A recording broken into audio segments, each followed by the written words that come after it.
श्री गणेशाय नमः. श्री स्वामी समर्थ. आज आपण चौथ्या खंडातल्या उत्तरकांडाचा 81वा सर्ग वाचूया. आपण श्री वाल्मिकी रामायण वाचत शेवटच्या टप्प्यात पोहोचलेलो आहोत.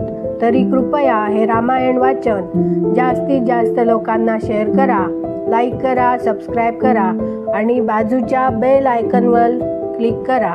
त्यामुळे आलेला प्रत्येक व्हिडिओ तुमच्यापर्यंत नक्की वेळेत पोहोचेल. आणि कमेंटमध्ये जय श्रीराम लिहायला विसरू नका. आता आपण 81वा सर्ग वाचूया. रात्र संपल्यावर जेव्हा सकाळ झाली तेव्हा श्री रामचंद्रांनी मोठमोठ्या मुनींना बोलाविले आणि त्या आपल्या दोन्ही पुत्रांना ते म्हणाले, आता तुम्ही निशंक होऊन शेष रामायणाचं गायन सुरू करा. महात्मे महर्षी योग्य जागी बसल्यावर कुशलवांनी गायनास प्रारंभ केला. भगवानांच्या भविष्य जीवनाची संबंधित असलेले ते उत्तरकांड म्हणजे त्या महाकाव्याचा एक अंश होता. इकडे आपल्या सत्यरूपी संपत्तीच्या बळावर सीतेने रसातळात प्रवेश केल्यावर त्या यज्ञाच्या शेवटी भगवान श्रीरामांचे मन अत्यंत दुःखी झाले. विदेहकुमारी दृष्टीस न पडल्यामुळे त्यांना हे सारे जग शून्यवत वाटू लागले.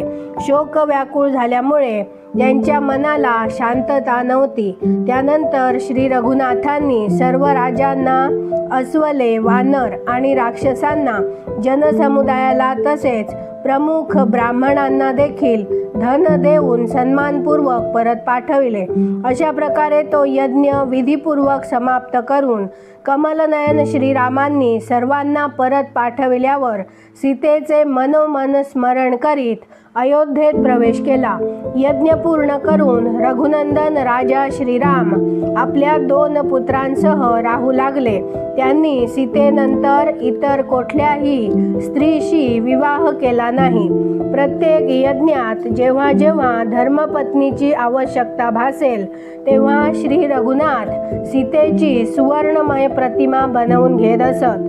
त्यांनी 10,000 वर्षपर्यंत यज्ञकर्मे केली. कितीतरी अश्वमेध यज्ञ आणि त्यांच्या 10 पट वायपेय यज्ञांचे अनुष्ठान केले. त्या यज्ञात असंख्य सुवर्णमुद्रा दक्षिणा म्हणून वाटण्यात आल्या. श्रीमान श्रीरामांनी पर्याप्त दक्षिणांनी युक्त अग्निष्टोम, अतिरात्र, गोसव तसेच अन्य मोठमोठ्या यज्ञांचे अनुष्ठान केले. त्यात अपार धनराशी खर्च करण्यात आली. अशा प्रकारे राज्य करणाऱ्या भगवान महात्मा श्री रघुनाथांचा फार मोठा वेळ धर्मपालनाच्या प्रयत्नात निघून गेला.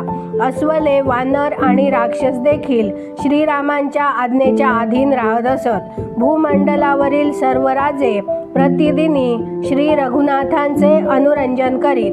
श्रीरामांच्या राज्यात मेघ योग्य वेळी पाऊस पाडीत.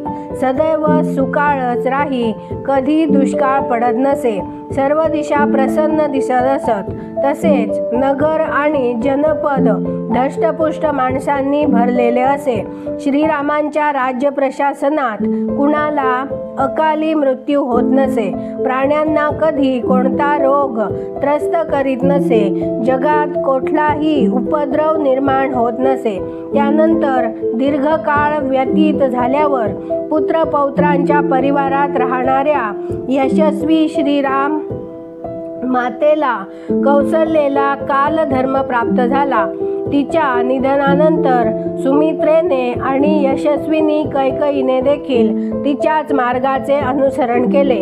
या सर्व राण्यांना जीवनकालात नाना प्रकारच्या धर्मांचे अनुष्ठान केल्यावर शेवटी स्वर्ग प्राप्त झाला आणि मोठ्या आनंदाने त्या तेथे राजा दशरथांना भेटल्या.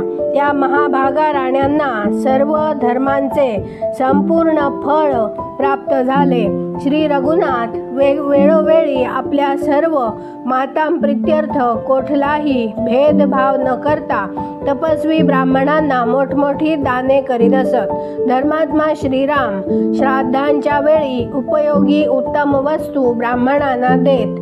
तसेच इतर देवांना संतुष्ट करण्यासाठी मोठमोठ्या दुस्तर यज्ञांचे अनुष्ठान करीत.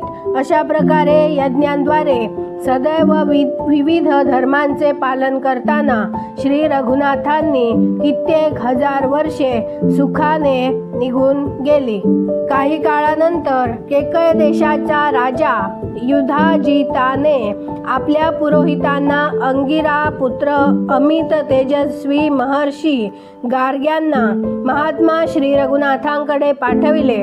त्यांच्याबरोबर श्री रामचंद्रांना परमोत्तम प्रेमोपहाराच्या रूपात अर्पण करण्यासाठी त्यांनी 10,000 घोडे, खूप अशी वस्त्रे आणि शाली, नाना प्रकारची रत्ने आणि चित्रविचित्र सुंदर तसेच मनोहर वस्त्राभूषणे देखील दिली होती.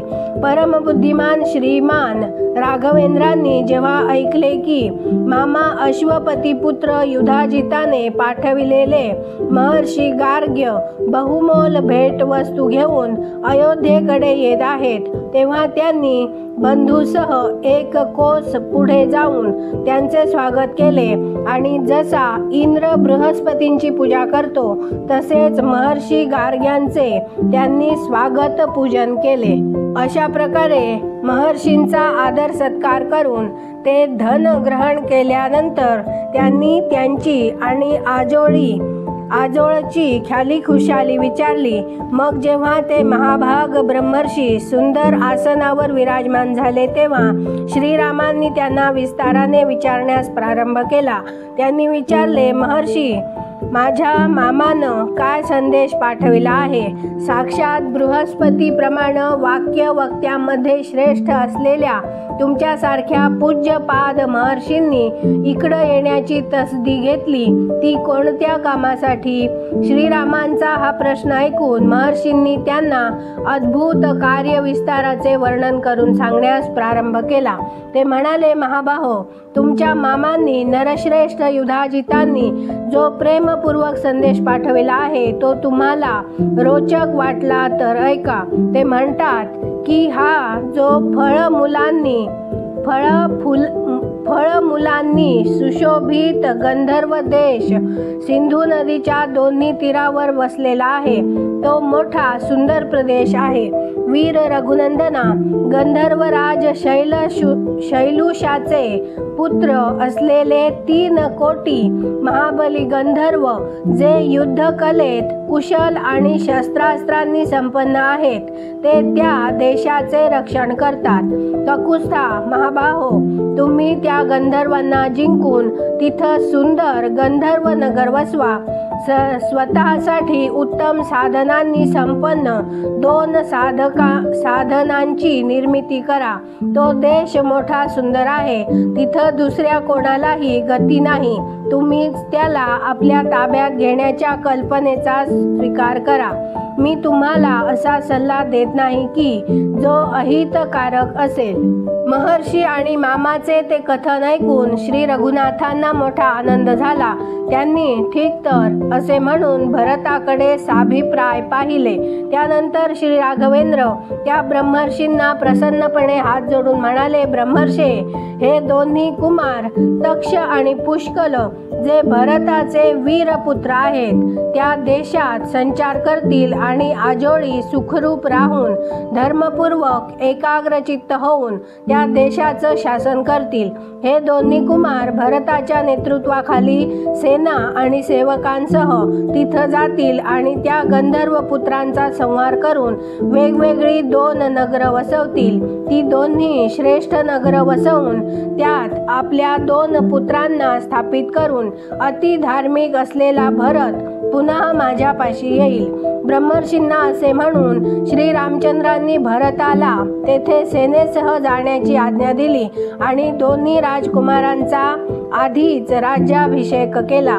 त्यानंतर सौम्य नक्षत्राच्या मुहूर्तावर अंगिरा पुत्र महर्षी गार्ग्यांना पुढे करून सेना आणि कुमारांसह भरताने प्रस्थान केले. इंद्राने प्रेरित केलेल्या देवसेनेसारखी ती सेना नगराबाहेर पडली. भगवान श्रीराम देखील लांबवर तिच्या बरोबर गेले.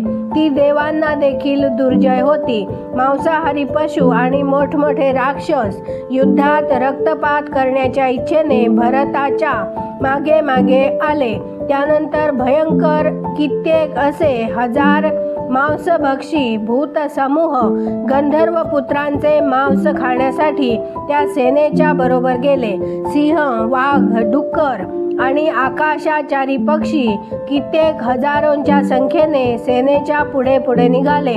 मार्गात 1.5 महिना घालवून धष्टपुष्ट माणसांनी भरलेली ती सेना सुखरूप केकय देशी जाऊन पोहोचली. इथे 81वा सर्ग पूर्ण झाला. उद्या आपण 82वा सर्ग वाचूया. धन्यवाद. जय जय श्रीराम.